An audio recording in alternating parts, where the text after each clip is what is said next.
Hi everyone, it's Danielle from the Homestead Channel. Growing your own seedlings is a simple and very economical operation. If you decide to buy well-started seedlings, you will pay 10 times what it will cost you to grow them yourself. You control also the quality of your soil and seedlings, and you can grow varieties that are not available as plants in the spring at the garden center. So, after several questions saw on social media and that were asked to me, I've decided to do this video of the Homestead Channel to show you the tips in order to succeed and obtain incredible vegetables in your garden this summer. And here we go, but just first, I give you in the description area an exhaustive list of seeds company to help you buy yours. They are all in Quebec and Canada, and I hope it will help you. So first, what kind of sowing should be done indoor? Don't do all the crops you have, okay? Not all the seeds have to be started inside. Many herbs as basil, parsley, thyme, rosemary, all vegetables like broccoli, Brussels sprouts, cabbage, lettuce, tomatoes, ground cherries, cauliflower, celery, eggplant, and peppers should really be started indoors. Our season is far too short in Canada to start them outdoors and get a decent crop. So start them indoor. However, you must know your hardiness zone first. Have it in N, the planting and seedings schedule for that zone, and the last frost date in your zone are crucial. I will put the link of the video where you can find the information we've talked about just below on the hardiness zone and where to find it. First of all, make a list of the needed seeds according to the garden plan you have made. Write down the sowing dates according to the calendar, but also by looking at the seeder's instruction on the seed packets. For example, it can be written 8 weeks before last freezing date, okay, last frost date. So if your last frost date is May 26th, for example, you go 8 week back, and you know when to do your seedlings. Also, to make a list will help you not to forget anything and not to start anything too fast. Otherwise, the plants will become too big in their pot, they will slow down their growth rate, and they will take time to acclimate outside. You won't be any better off. So wait. And now, what do I need to do my seedlings? First, material that we need is the containers. Any sterilized container. It can be vegetables that you bought at the grocery store. It can be a mushroom container, toilet paper roll. Even you cut the bottom and you put it like this. You bought a coffee and you have a cardboard coffee cup. Keep it. This is great. If you want to grow cucurbits as cucumbers, pumpkins, squash, those cups will be very handful because they don't like to be transplanted. So you will start them in those big cups in paper or cardboard, and you will be able to transplant them directly in the garden without touching all the roots. They really don't like it. So we're going to start together today seedlings of lettuce and arugula. Here's what you'll need. You will need your seeds, okay, with all the calendar and the dates that you have to do your seedling. Sowing trays, that's what you have on hand, and that costs nothing, is always the best. But be careful if you reuse your trays or pots from one year to another, or you use things coming from the grocery that you ate things in it. You have to clean it well with hot water and soap. And after You will wash, you will disinfect with 1 cup of bleach in 10 cups of warm water. You will put it in there, leave it for 30 minutes to an hour, take it out underwater, and with a towel just take the water off. So this is the way to go. You will need plastic domes or plastic bags to put over your cups or your containers to keep in the humidity. Lightly airy and water retentive soil. Don't go in the garden, take soil. It won't work well because it's too dense, too heavy, and maybe contaminated. So I have here Fafa, and I have Jiffy, but there's also Promix that's doing a really good premium seed starting. So you can buy one of those 3 bags from those companies. That they are very good. You will need also water at room temperature. If your water contains chlorine, leave it on the counter for at least 24 hours so the chlorine just evaporates from the water. Also, if you're in a warm climate, you can use the shower, the water you have outside, or melted snow can be good, because during the summer it's the rain that will be there to help our vegetables grow. So you can take outdoor water. It's good. And also identification labels. Don't take the popsicle little wood sticks in the soil with water. All your writing will be gone in no time. So take a plastic something. You can take a cottage or yogurt containers that are white, cut layers in there, and take a permanent pen and write on your plastic label that you just made the type of seed and the date you did your seedlings of those. You will need also a spray bottle with water in it and the same thing, 24 hours on a container if you have chlorine. And you will need a window or light, something facing south if it's a window, southwest, or a growing light, full spectrum. This is bought at dollar store for $4. Really inexpensive, and it will really help you. So first step, you have to put soil in a big bucket. Here it's only for showing you how. So this is enough for those 2 little containers I have here. Oh yeah, toilet paper roll. Why not? Okay.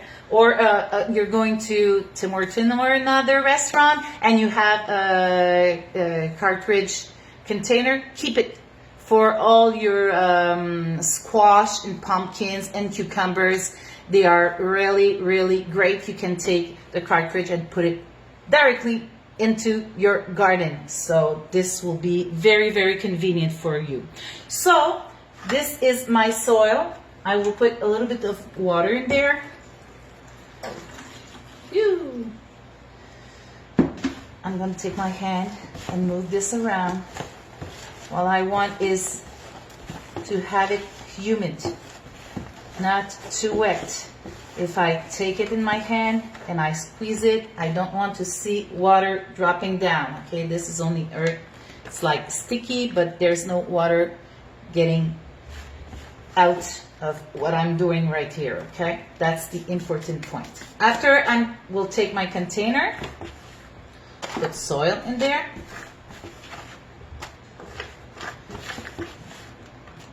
Okay, just don't press, okay? Just remove the air pocket, and we need some air for our root system. So, okay, that much will be enough. And I'm doing the same thing with my toilet paper roll that I will use for arugula. Okay, that's fine. Here we go. So now we're ready. We're going to do the sowing. I have different ways that I can work with my seeds. First way, I will do a row, and I can put my seeds with a little space between each other. I could have here 3 rows in there and just have my seeds ready. So this is the way you can use for tomatoes, peppers, even arugula, spinach if you want. This is a great way. When we use a container like this and we put many plants, those plants will have to be replanted before they will be put in the garden. For my lettuce, I will use, okay,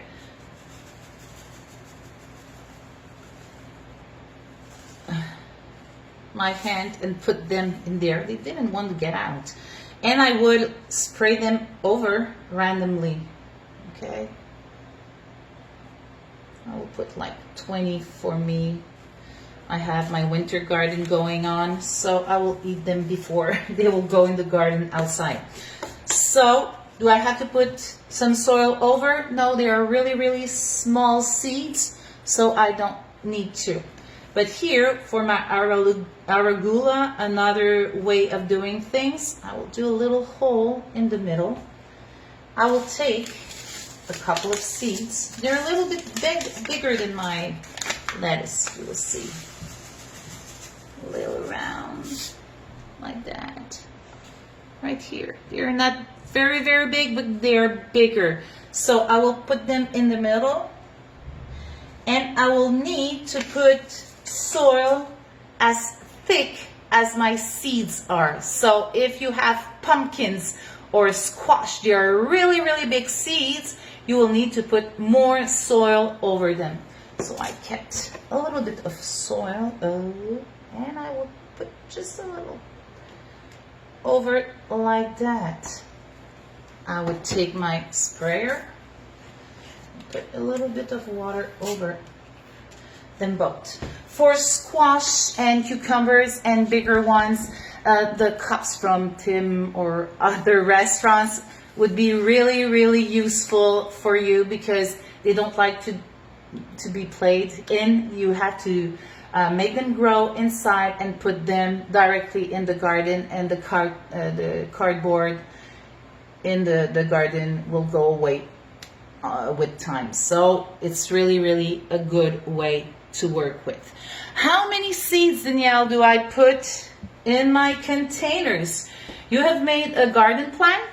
So take your garden plan, look at how many plants you need in your garden. If you're doing tomatoes, look on the packet and see the germination rate that's written. Here for my lettuce, it's 90%. So if I put 10 seeds of this kind of lettuce, 9 will grow. So this is a great way. For my tomatoes, if the rate is 70% and I need 10 tomatoes for my garden, if I put only 10 seeds, I will have 7 tomatoes. I want more. So to have 10, I will have to put 15 seeds of tomato. So yeah, a little maths this morning, today. You have to do a little maths to be able to know how many seeds you will have to start indoor. Now, for this lettuce, very small seeds, I'm not covering them here as thick as the seed in there. And don't forget to put labels on your seeds, because nothing is alike a tomato plant than another tomato plant, and you will lose your varieties in all of the tomatoes that you have made. So put the labels. They are really, really important. Step 3, germination. Now you will have to cover the tray with a clear plastic dome, a plastic bag, and you will place your seedlings in a warm place. The heat will stimulate germination, and keep an eye, okay, on your potting soil. We don't want it to dry and kill our little seedlings in there. So take your finger, see if it's humid, it's okay. And take a towel and take off the excessive humidity in your cover. When more than 50% of the seedlings have appeared, small stems and cotyledons, remove the dome and place it in a sunny and ventilated area. A slight air movement with a fan can also be very beneficial for plants. So you can put this in the room where your seedlings are. The first problem we can have is leggy seedlings. Lack of light, or the light is too high from your seedling. They want to reach the light, so they grow, they don't make leaves. If you put your seedlings in front of a window, don't forget to rotate them every day. If it's not enough and you see that they are leggy seedlings, put a light above it, 2 inches, 10 centimeters, and when they grow, put the light up and up and up and up. This is the way to go. So 10 centimeters, 2 inches above. So this is the first problem, easy to do something for it. Second problem, leaves are like this green, okay, really yellow, and we want a rich green. What can we do? You will go at the store and you will buy seaweeds. It's a liquid, it's dark, and you will read the label, and you have to put a certain amount of seaweeds in your water, and you spray your tomatoes or your plants that are not the color you want with this every week, and you see the problem will go away quite fast. The third problem we can have is the base of the seedlings melts and they fall down on the soil. This is called melting of the seedlings. There is too much humidity. They suffer from a lack of air. You don't open it often enough for them, and they melt. And the third problem is you haven't cleaned your containers the right way first. So there's bacteria and different things in there. Now we need to replant our little seedlings, okay? When they present 2 real leaves like this, not the round ones, the cotyledons, we really want the real leaves. It's the same thing for tomatoes and peppers. We need 2 to 4 leaves. It is time to transplant them in individual containers with holes in the bottom. I don't have made them yet, but you have to make holes so the excess of water can get out. Handle the little plant by the leaves. Okay, I'll take this one. Oh no, this one is there, it's better. Okay, I will take this one. Okay, I'll take it by the leaves. You don't want to damage the stem here from your little plant. You take a spoon or a fork or something just to gently taking out here the roots. I don't want to break them. Oh, there are many coming. Okay, so here we go. I have the roots. So very, very gently. And now I will take it by the leaves again. I will come and make a hole here in the middle of my soil. I would put it gently in there at the height of the cotyledons. Put my soil around and just press a little so it's staying up like this. This is perfect, okay? And don't forget to put the label to remember what kind of tomato it's in there, okay? Really, really important. At the transplanting, put the date also the transplant you just made. This will allow you to see which varieties perform best and record in your garden's notebook for future purchase. It's really useful. Store the newly transplanted plants out of direct light or sunshine for 2 to 3 days to promote really good roots recovery in there. And after, they can go under the light, no problem. We need to ensure our plant development. The best temperature is around 22 Celsius during the day, and at night it's 18. That's the best for our little plant here.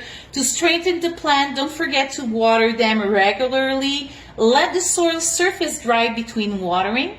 Too much humidity is often the cause, as we've seen with the melt, of some disease. I suggest that you lift your container and see if water remains accumulated in the bottom, and make new holes if necessary on the bottom of your container. Now you can apply all-purpose organic fertilizer every 2 watering, reducing the amount of fertilizer by half of the recommended amount of fertilizer that's on the label of the company. Okay, they are little babies. We don't want to burn them right now. I hope you've enjoyed this video, and don't forget to subscribe right down there. I will try to pick up my lights so you can see me. You can follow us also on Facebook and on Instagram. And on next video, we will look at the crop rotation. If it's not your first year with your garden, this is a very, very important notion that you have to apply in your garden. So take care, enjoy your seedlings purchase right now, and see you soon.